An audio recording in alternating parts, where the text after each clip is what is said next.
자, 안녕하십니까.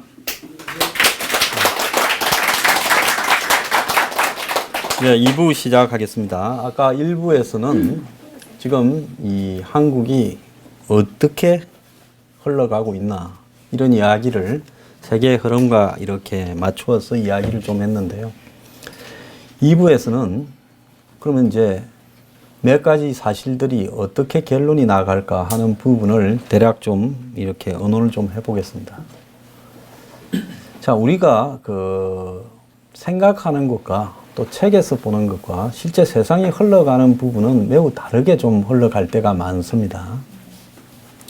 4차 산업혁명이 이 한국 경제를 살려줄 것처럼 이야기하지만 벌써 나오는 이야기가 수소차는 틀렸다.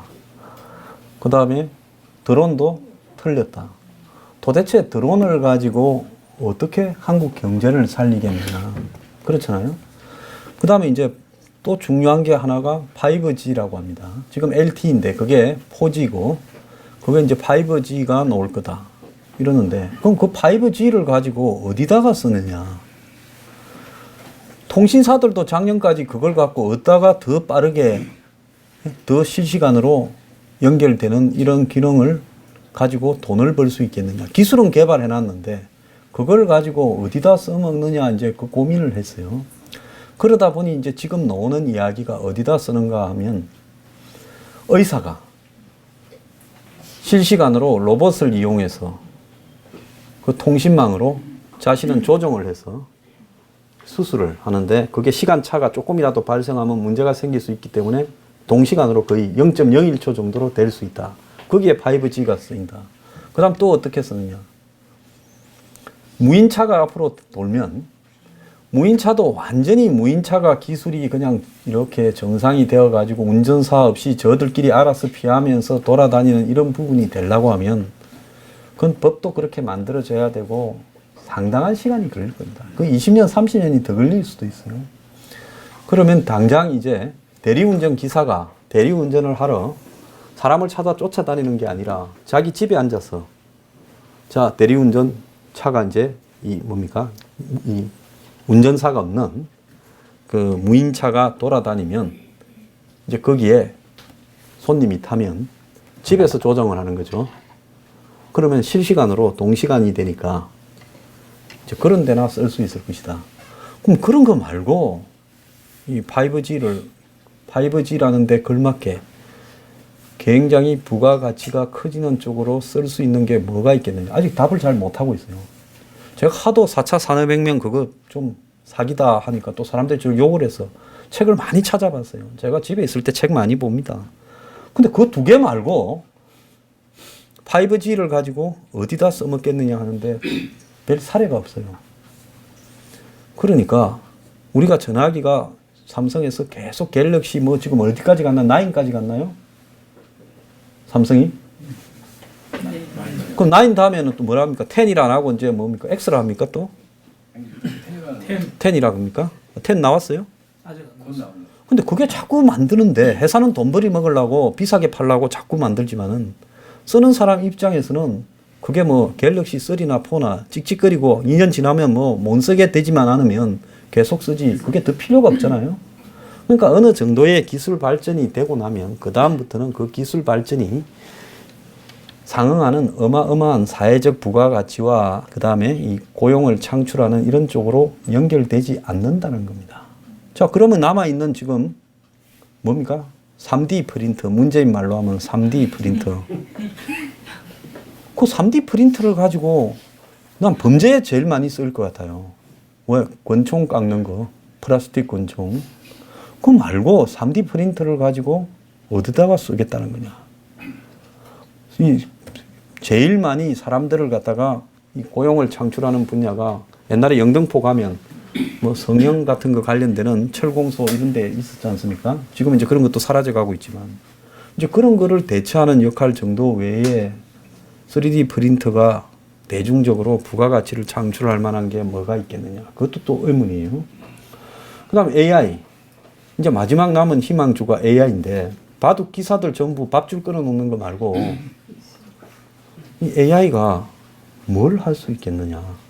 그렇지 않습니까? AI가 발달하면 발달할수록 여기서 이제 직장에서 쫓겨나는 사람들이 회계사부터 시작해서 변호사, 이제 간단한 의사, 성형 이런 것도 또 없어질 거예요.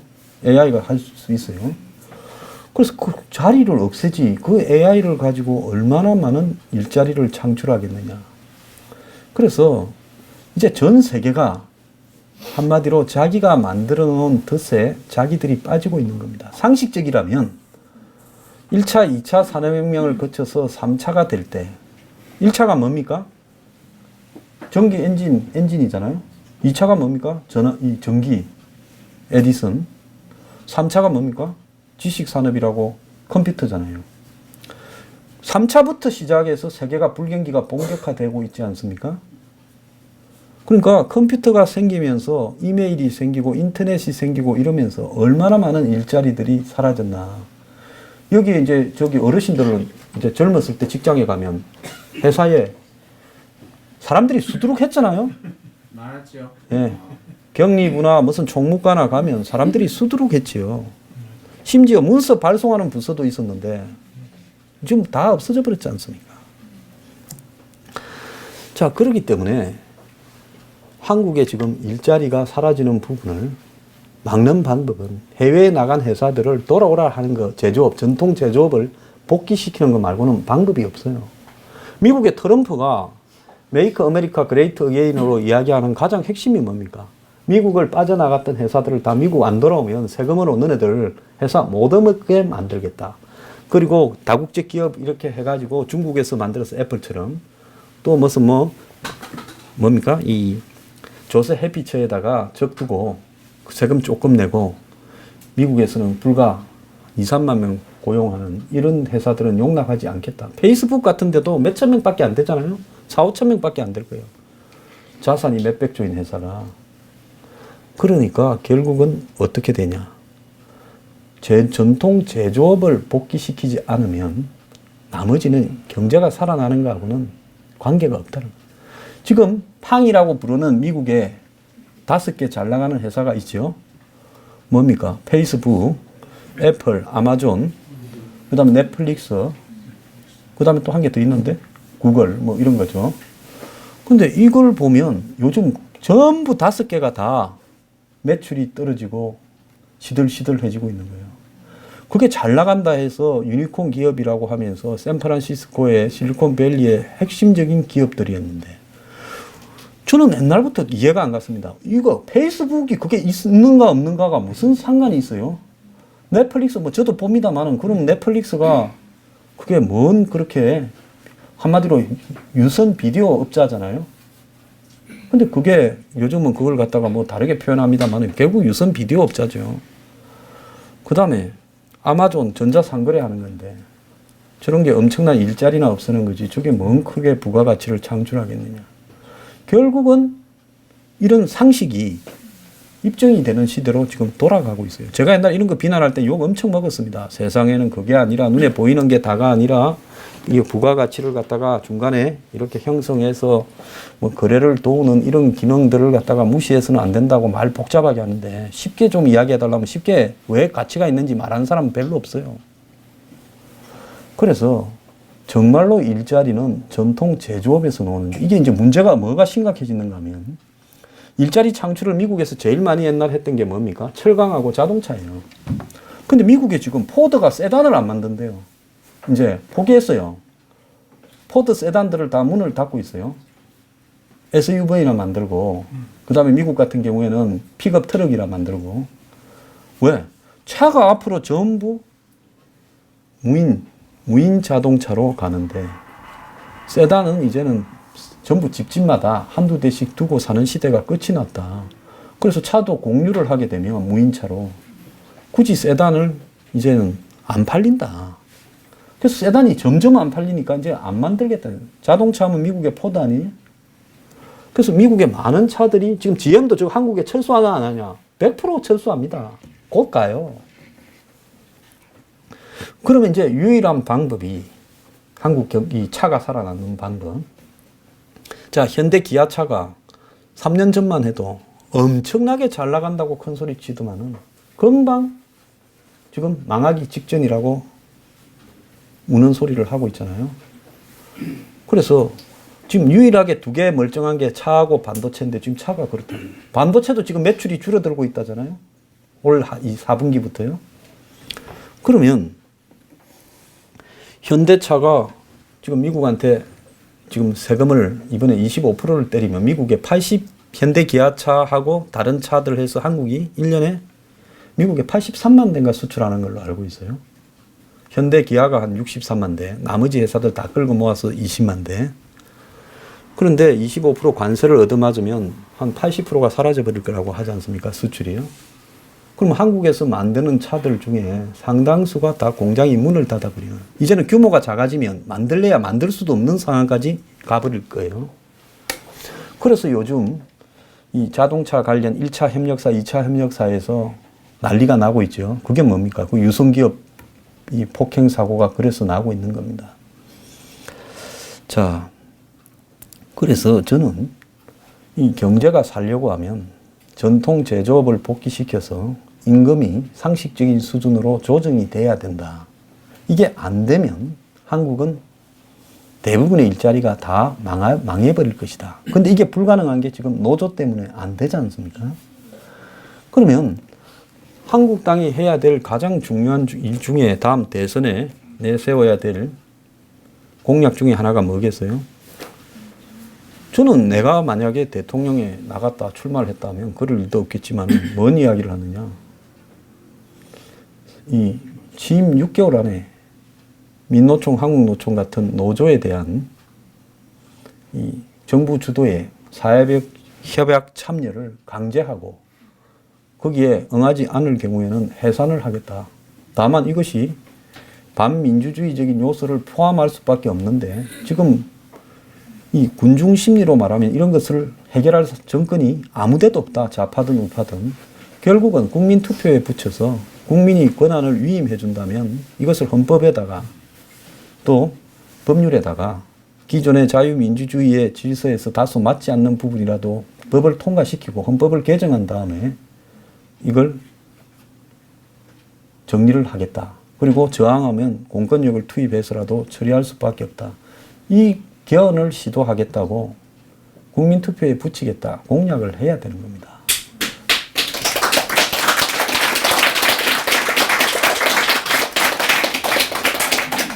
오늘 보면 좌파 매체에서 뭐라는가 하면 문재인 우리가 니한테 어떻게 했는데 테이저건을 쏘겠다며. 이제 경찰이 하도 욕을 처먹다 보니까 이제 이런 강경 노조에 대해서 공권력에 저항하면 이 테이저건 전기총을 쏘겠다고 하니까 이제 그렇게 나와요.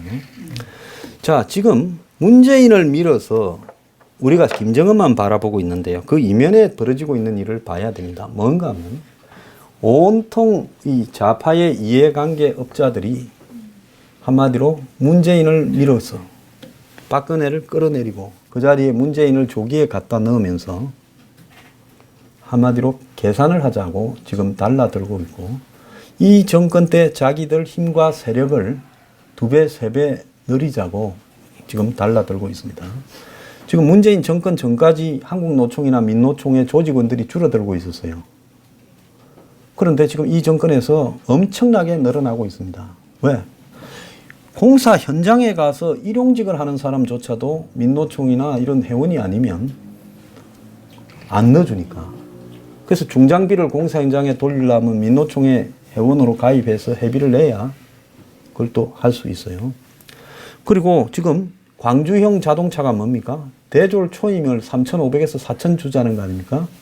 현대차가 돈을 좀 대고 광주시가 중심이 들고 왜? 현대가 직접 고용을 하면 노조가 들어와서 또 기존에 7, 8천, 8, 9천 1억 넘는 이런 식으로 임금이 형성될 거니까 그러면 수지가 안 맞잖아요. 경쟁력이 노동 생산성이 떨어지니까 그러니까 지자체가 앞에 서고 현대가 뒤에 서고 그리고 임금을 3,500, 4,000이라도 적은 돈이 아니잖아요.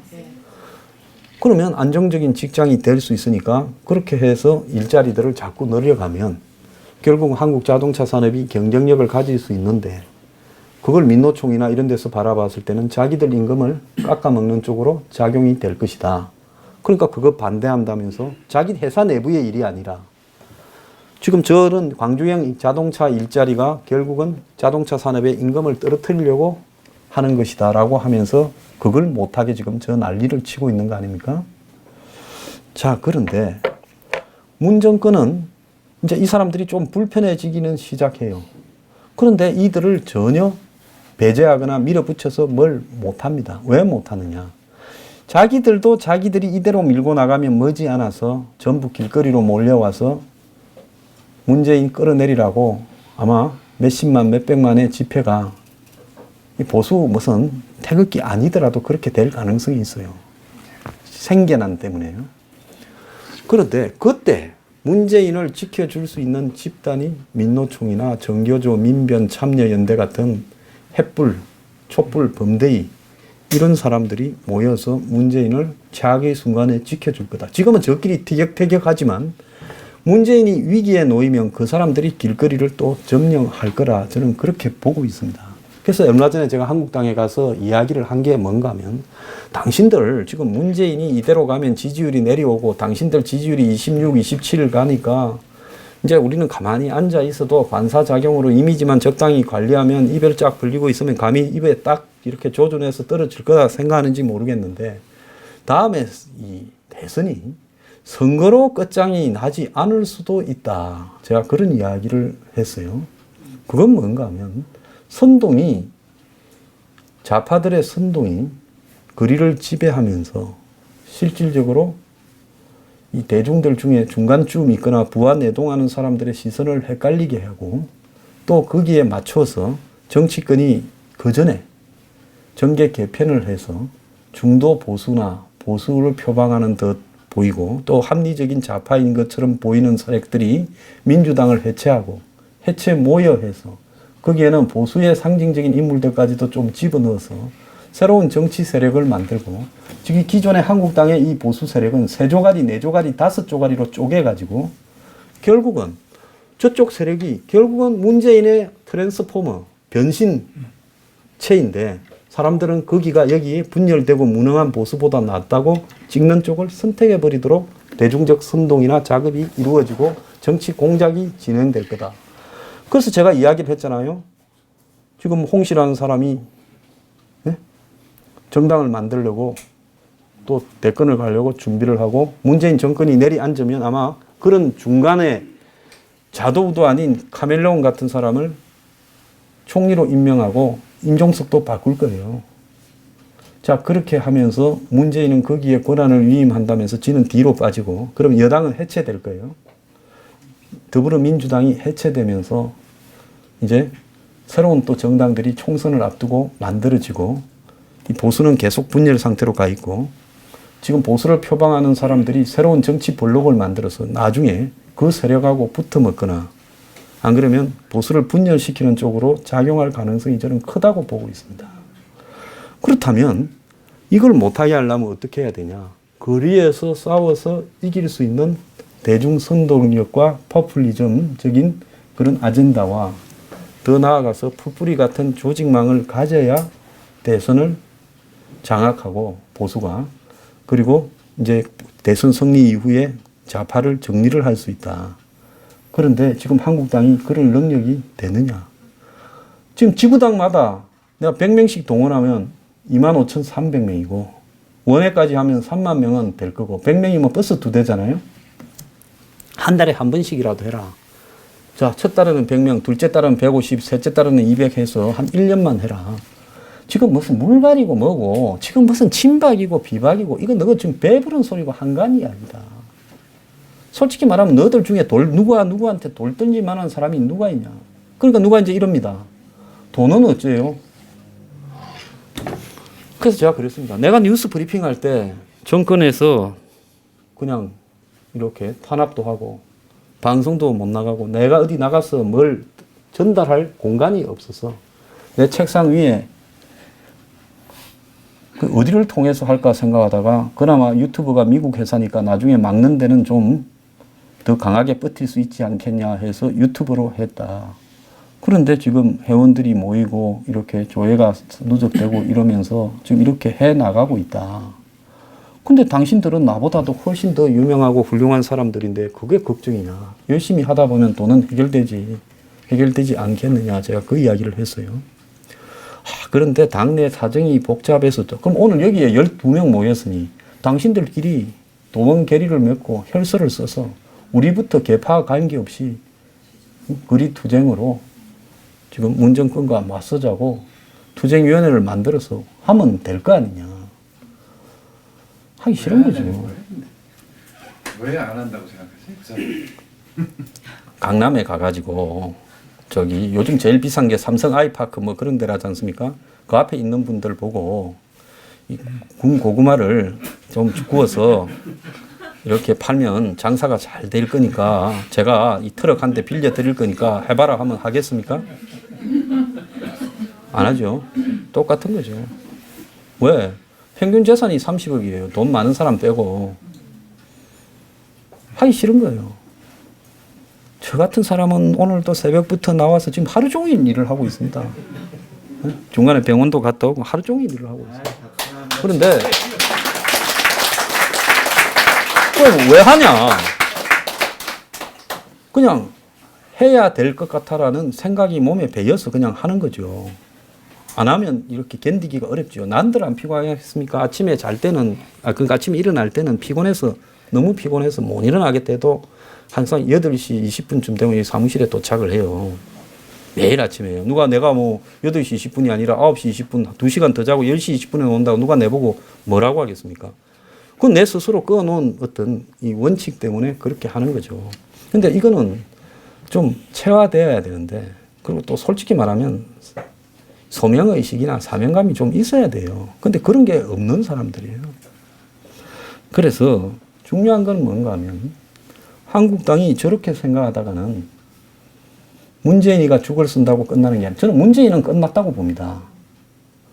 뭐 여론조사 해서보고 이번 주에 한 2, 3% 올리지 한다고 되는 것도 아니고 지금 와서 반성한다고 되는 것도 아니고 그냥 악인은 끝까지 악인답게 꿋꿋하게 가는 게 좋아요.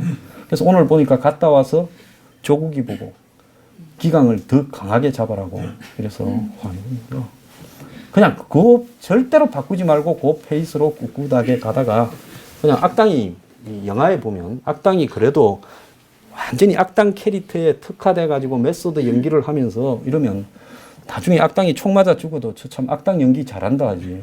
악당이 갑자기 마지막에 해결해 가지고 착한 사람이 나오면서 멍미 이러잖아요. 그러니까 문재인은 저 문재인 캐릭터대로 가다가 끝을 맺겠죠. 근데 문제는 뭔가 하면 문재인이 중요한 게 아니라 좌파들이 지금 변화를 도모할 것이다. 자, 그래서 누군가는 중도 좌우파 보수까지 포함해서 정당을 만들고 또 문재인이 총리하고 비서실장을 제가 볼 때는 멀지 않아 바꿉니다. 내년 봄에. 바꾸면서 그 사람들은 이제 뭐라고 할까요? 자유시장 경제를 존중하겠다고도 할 거고 또 북한하고의 관계 이런 부분은 뭐 상식적으로는 하지만 미국과의 관계도 중요시하겠다 뭐 이런 소리도 하면서 사람 좀 헷갈리게 할 거예요. 그러면서 이제 더불어민주당은 지지율이 좀 더 떨어지면서 내년 이 총선을 앞두고 헤쳐모여야 할 가능성이 저는 있다고 봅니다. 그러면서 정의당까지 전부 한계가 돼가지고 연합공천을 할 거라고 저는 보고 있습니다. 왜? 위기의식을 느꼈기 때문에요. 그런데 이쪽은 어떨 거냐? 지금 하는 꼬라지도 한번 보십시오. TK 정당을 만드니부터 시작을 해서 무슨 뭐 애국당이니부터 시작을 해서 밖에서 또 무슨 뭐 오늘 또 뭐 전원책 변호사는 보수의 새로운 또 블록을 만든다는 것도 하고 제가 볼 때는 전부 다 끔정인데 저것끼리는 누가 더 끔냐고 희다고 경쟁을 하고 있어요. 그래서 하다가 총선 대선에서 또 망신당하는 일이 벌어질 수 있다는 겁니다. 그거 안 하려면요. 철저하게 대중의 지지 세력에 기반을 둔 한마디로 바닥에 풀뿌리로 이렇게 착근이 돼야 돼요. 문재인을 쫓아내자고 집회를 한 1년쯤은 해야 됩니다. 김정은이 방남을 반대한다고 청와대로 행진을 하고 그러면서 싸우고 투쟁하는 것이 몸에 배어야 돼요. 그러면서 자신들을 지지하는 집단들, 문재인 싫은 사람 다 모여라 해야죠. 그래서 그것이 처음에는 5만 명, 10만 명. 한국당이 나서면 제가 볼 때 빠른 시일에 한 10만 명은 도달할 거고 지금 아마 거리에서 하는 사람보다 두세 배가 많아질 거예요. 그러면서 10만 명이 넘으면 그 다음에는 15만 명, 20만 명, 뭐 사립 유치원도 다 갈 거고 자영업자도 다 갈 거고 이렇게 되면서 결국은 정권이 코너로 몰려가는 일이 시작이 되고 그러면 나중에 꼭 보수가 아니라도 중도라 이런 쪽에 있는 사람 심지어 중도 좌파까지도 가담을 할 수가 있지요. 그게 없이 그냥 대선을 통해서 선거로서 총선을 통해서 선거로서 이 정권이 몰락할 거다라고 보는 것은 이제는 이 좌파 그다음에 친북들이 그렇게 만들어 가지 않으려고 할 거다라는 거죠. 왜? 그 사람들은 정치 공학적 테크닉에 탁월하게 발달되어 있는 사람들입니다. 그래서 그걸 갖다가 어떻게 포장을 하고 또 어떻게 꾸미고 어떻게 속이는가 하는 부분들을 아주 다양하게 구사할 수 있을 건데요. 지금 보수 진영은 보면 문재인이 싫지만은 한국당도 싫다라는 젊은이들이 너무 많습니다. 자, 이런 사람 앞에 또 은하드 안철수 같은 사람을 하나 앉혀놓으면 그러면서 듣기 좋은 소리 또 하면 그걸로 또 몰려가지 않겠습니까? 그 사람하고 민주당이 사라진 변신한 어떤 모양새하고 또 마지막에 단일화를 하면 또 순식간에 끝나버리지 않겠어요? 그래서 지금 우리가 경계해야 될 부분은 문재인이 몰락하느냐 안 하냐. 문재인 몰락은 이제는 뭐 침대는 과학이다가 아니라 문재인 몰락은 과학이에요. 근데 중요한 거는 뭐냐면 죽 써서 개 주는 일이 발생할 가능성이 점점 커지고 있다라는 거고 실제 그걸 대비하고 있는 다양한 형태의 시도들이 좌파 진영 안에서는 벌써 시도가 되고 있다는 겁니다. 자, 그리고 이쯤 되면 이제는 북한과 이렇게 남쪽 간에 서로 연결되는 부분들이 매우 깊숙해져 있지 않겠습니까? 온갖 이야기들을 다 할 거예요. 그러면 북한이 이런 부분들을 영향을 미치는 일을 할 수도 있지 않겠습니까? 지금 한강 하구 다 열었어요.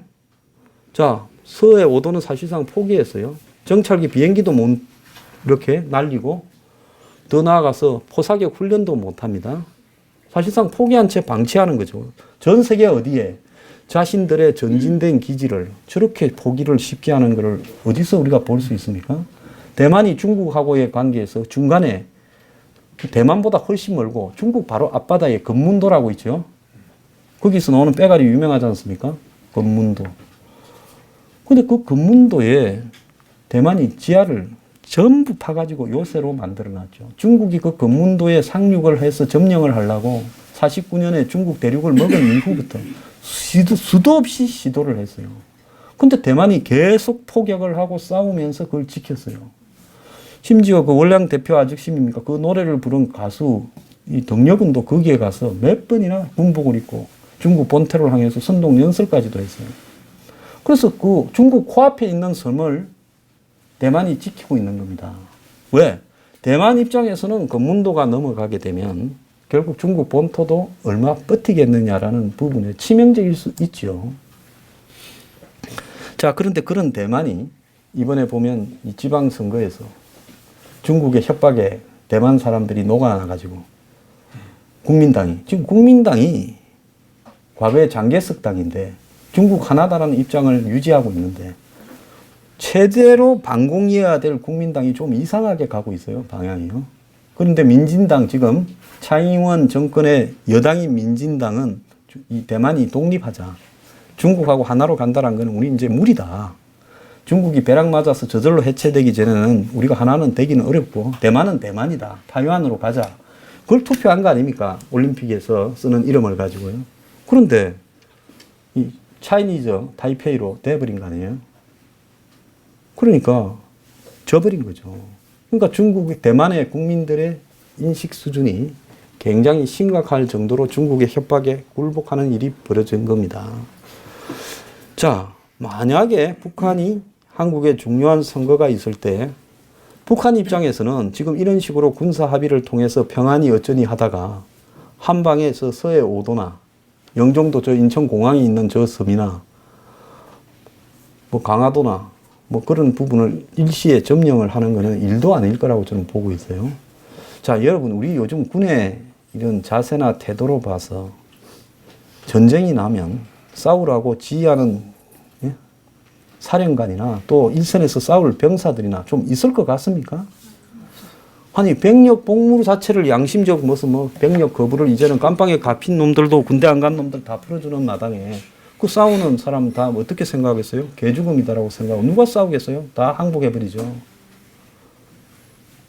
제가 아까 제 방송에서도 이야기했는데 2년 전에 미군이 헬리콥터, 장갑차, 탱크, 험비까지 어마어마한 무장을 해주고 이라크군한테 주고 떠났는데 그 모술, 저는 그 모술에 옛날에 가봤습니다. 이라크 제2의 도시. 역사에 성경에도 나오는 도시죠. 모술, 니느웨라고. 요나에서 나오죠. 그 모술을 IS 한 3, 4천 명이 한 2만 명이 지키고 있는 모술을 첨단 장비로 지키고 있는 모술에 돌격하니까 탱크부터 다 놔놓고 도망가 버렸어요. 그래서 거기에서 금이 몇천억이 뺏기고 그 박물관이 탈취당해가지고 그 바빌론 유적들이 다 사라져버리고 그렇게 됐지 않았습니까? 그래가 작년인가 그 겨우 탄환을 했죠. 이란에서 의용군이 와서 주도해서 탈환을 했습니다. 이란에서요. 그건 뭘 의미하는가 하면 싸움이라는 거는 아무리 무기가 첨단적이고 이런 게 중요한 게 아니라 싸울 의지가 없는 집단은 싸움이 나게 되면 바로 무너지게 돼 있습니다. 지금 한국은 싸울 의지가 군 수뇌부부터 말단 병까지 다 무너지고 있어요. 제가 누누이 이야기하지만은 11만 명입니다. 직업 군인이 한국에 20만 명이에요. 20만 명. 11조를 쓰고 있어요. 그러니까 군인이 직업인 사람이 병들 말고 20만 명이고 거기에 월급으로 나가는 돈이 11조인데 나라 꼬라지가 지금 이 모양입니다. 오늘 정경두 국방장관 같은 경우는 전시작전권을 이양받아서 우리가 미군을 어떻게 통제할지를 고민해야 된다는 황당한 헛소리를 하고 있습니다. 그래서 제가 정권이 이제 종북에서 벗어나서 보수로 넘어가려면 북한이 서해 오도나 이런 부분을 점령을 하거나 전쟁 위기를 퍼뜨려서 전쟁이냐 반대냐고 하면서 종북, 친북 좌파들이 길거리를 몰려 나와서 전쟁 반대를 외치고 미군은 개입하지 말라고 외치고 이제 그렇게 되면 국민들이 어떻게 가겠어요? 전쟁 나는 것보다는 북한하고 타협을 하자. 쪽을 선택할 거예요. 그럼 북한은 서해 5도 중에 섬 몇 개를 점령해 놨다가 돌려주는 척 한 몇 달 점령하다가 하면서 온갖 생색을 다 내면서 뜯어내겠죠. 자, 그런 상황에서 대선이 치루어지거나 총선이 치루어진다면 어떤 선택을 국민들이 할 거라고 보십니까? 어떤 선택을 할 것 같아요? 그래서 이제는 대선까지도 이쯤 서로 소통을 하고 문재인 소통 좋은 북한하고는 소통을 확실히 했죠. 이쯤 소통을 하는 단계에서 북한이 한국의 대선을 좌지우지할 것 같습니까? 못 할 것 같습니까? 하지요, 이제. 그래서 이런 변수들이 다 뒤섞여 있는데 여러분들이 문재인을 갖다가 비판만 하고 문어벙이라고 하고 그냥 태극기 든 사람들의 그냥 시위만으로 바닥에서 계리된 저 한국당의 웰빙만으로 대선이 문재인이 가라앉으면 자연스럽게 보수 쪽으로 넘어올 거라고 생각을 하십니까? 안 되게 만드는 방법이 한 100가지도 더 있을 거라고 저는 보고 있어요.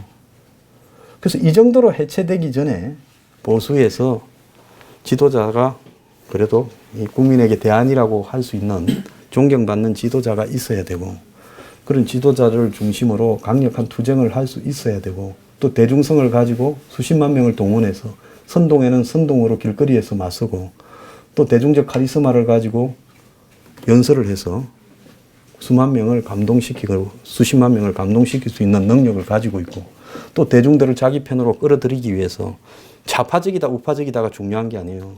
지금은 아주 실용적인 부분이 매우 중요하다고 봅니다. 그래서 젊은 사람들 20대 30대에게도 호응을 받을 수 있는 정책을 발표하고 그래서 제가 맨날 주거 문제를 해결하지 못하면 보수는 희망이 없다라고 이야기를 하지 않습니까? 그래서 싱가포르식 주거 문제라도 던져야 된다. 근데 뭐라고 합니까? 보수의 오피니언 리더거나 상류층이라는 사람들은 다 부동산 부자들이잖아요. 현금 부자들이잖아요. 그 사람들이 다 반대하니까 공직자도 안 나서고 보수 정치인도 안 나서서 이런 부분을 안 하는 거죠. 그리고 제 같은 사람을 뭐랍니까? 위장 보수다, 좌파다. 네? 제가 뭘 할 일이 없어서 좌파하려면 그냥 가서 나 회개했으니까 좀 봐주라. 지금부터 문재인 욕 안 하고 떠받들게. 뭐 임종수 내 잘 알지 않냐. 그러면 거기 가서 붙어서 하지. 뭐라고 위장을 합니까? 이 개고생을 하면서. 뭘 생기는 게 있다고? 그래서 근데 전부 다 뭘 하고 있습니까? 홍준표, 황교안 하면 저기 쪼르르 붙어가지고 여론을 전파해야 될 오피니언 리더들조차도 홍빠, 황빠 벌써부터 그러고 자빠졌어. 내가 볼 때 둘 다 안 될 건데. 예? 그래가지고 그런 것들이나 전파하고 그러지 않습니까? 그러면서 주로 전파하는 이데올로기는 수구 기득권적 이데올로기만 대중들을 보수 대중들한테 알리고 저는 반재벌을 하는 게 아니라 저는 재벌들을 괴롭혀서도 안 된다 생각하고요. 법을 그냥 재벌들이 좀 지키게 하고 정치판에 재벌들이 끼어들지 않게는 해야 된다. 이런 생각을 가진 정도지요. 다만 그 사람들 편을 들다가는 이제는 보수가 영영 집권을 못하는 겁니다. 그래서 적당히 선을 걸 부분은 그거 놓고 가야 된다라는 거죠. 근데 뭐라고 합니까? 황장수는 재벌 비판한다고 이야기를 하죠.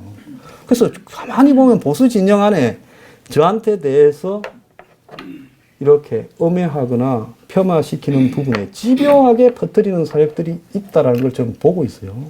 그래서 요즘 저는 뭘 보는가 하면, 자, 상투적으로 보면 엄청난 애국자들인데, 따지고 보면 저 사람들이 계속 저런 식으로 강경으로 가서 누구는 안 돼, 누구는 안 돼, 이러면서 이렇게 찢어발기고 저렇게 찢어발기면서 궁극적으로 보수의 전체적인 반문, 단일 연대를 깨려고 하는 게 공작 아니냐. 지금 한국당 안에서도 제가 이야기를 하니까 몇몇 의원들이 공작이라고 인정을 다 합니다.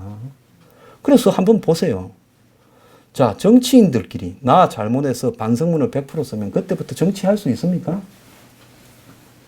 반성을 하라는 거는 정치하지 말라는 거예요. 그 사람들 보고.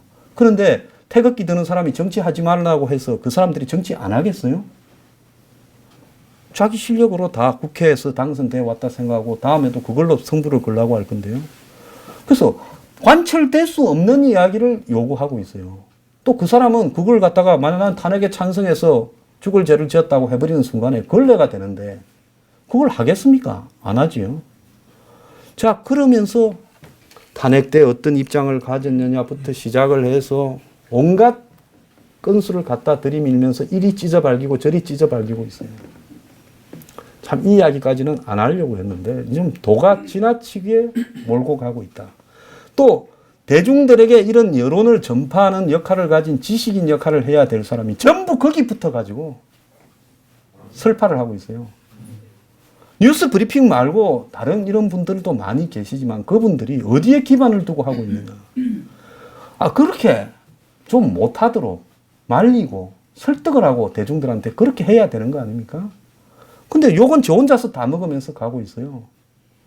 오늘도 제가 3부에 뭐라 했더니만 욕이 뭐 엄청나게 달리더만요. 뭐 그러거나 말거나 저는 제 이야기를 할 겁니다. 그런데 굴복하지 않고요. 근데 문제는 뭔가 하면 대중들은, 군중들은 솔직히 우매합니다. 그래서 아주 썬데이 서울 같은 소리를 하면 딱 먹혀들죠.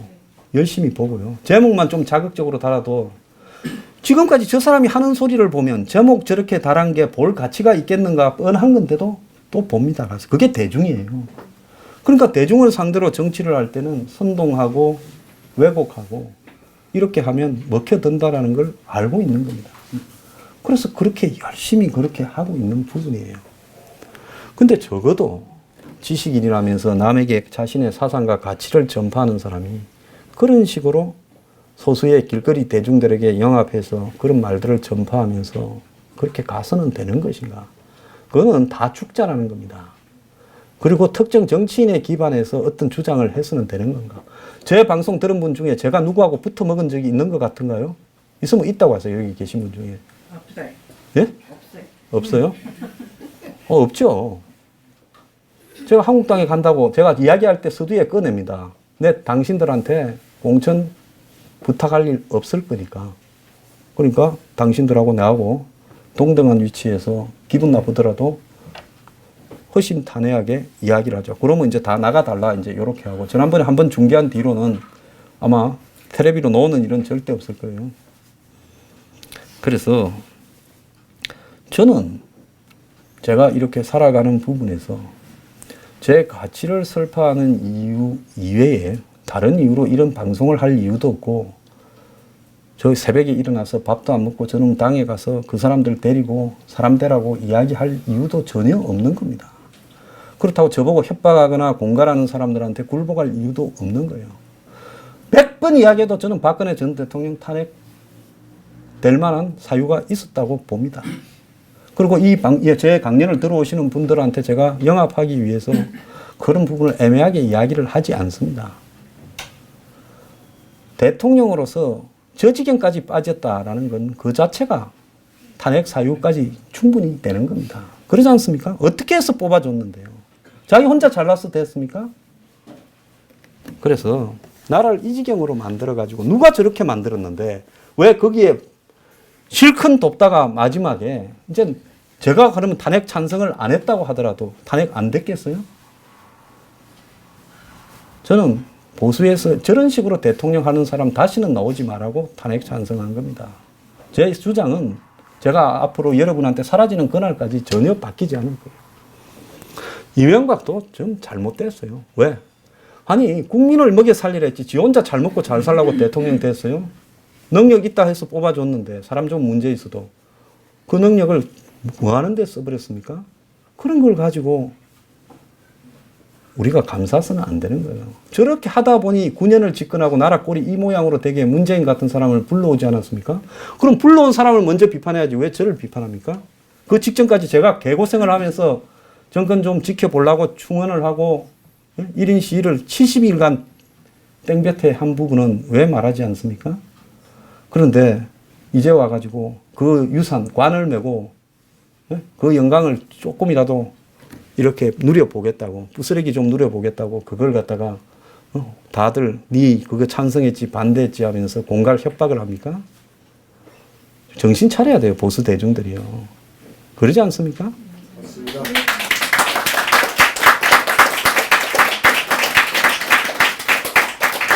그 앞장서는 사람들의 이유가요, 순수할 것 같지 않을 수도 있습니다. 제가 참 말을 자제하고 자제했어요. 저도 박근혜 전 대통령은 탄핵된 것으로 그만해야 된다고 봅니다, 정권이. 그런데 33년을 때렸다. 근데 풀어줍니다. 걱정 안 해도 됩니다. 문재인 지지율 내려가면요, 풀어줍니다. 박근혜만 푸는 게 아니라 이명박도 풀어줍니다. 근데 문제는 뭔가 하면 이제 풀려나온 이명박 박근혜를 데리고 또 친박이니 비박이니 싸움질을 하라고 풀어줄 거예요. 네? 지금 벌써 한간에 소문이 파다하게 나고 있어요. 자, 그래서 그래도 공과 가가 있는 사람이 고생 많이 했으니까 저도 빨리 풀려나오기를 바라요. 그렇지만 그 빨리 풀려나오는 부분들은 문재인의 시혜가 아니라 문재인과의 투쟁을 통해서 겁이나 문재인이 이 단일 대우 투쟁이 무서워서 풀어주는 행식이 돼야지 문재인이 보수를 교란시키려고 풀어줬으면 되겠느냐는 겁니다. 그래서 제가 김무성이 박근혜 불구속 이런 부분에 그런 식으로 하게 되면 그것이 발전이 아니라 오히려 더 새로운 분란을 만들 소지가 있다라고 이야기를 하는 거예요.